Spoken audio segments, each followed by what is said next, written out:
Assalamualaikum warahmatullahi wabarakatuh. Perkenalkan, nama saya Kris Dwianto. Saya akan menjelaskan tentang cara batuk efektif yang benar. Apa itu batuk efektif? Batuk efektif adalah suatu metode batuk yang benar supaya pasien bisa mengeluarkan dahak secara maksimal. Manfaat pernafasan dalam dan batuk efektif adalah memperbaiki fungsi pernafasan, memperbaiki ketahanan dan kekuatan otot-otot pernafasan, memperbaiki pola nafas yang tidak efisien, dan meningkatkan relaksasi. Cara melakukan pernafasan dalam.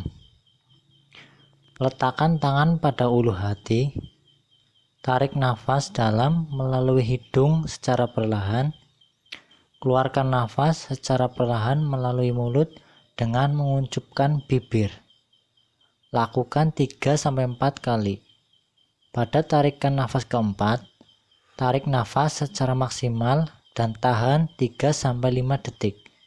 Kemudian, keluarkan udara secara perlahan melalui mulut dengan menguncupkan bibir. Cara melakukan batuk efektif. Posisi duduk bersandar dengan leher sedikit menunduk. Lakukan teknik pernafasan dalam. Pada tarikan nafas keempat, tahan nafas dan lakukan batuk 2 kali bersamaan dengan mengeluarkan nafas.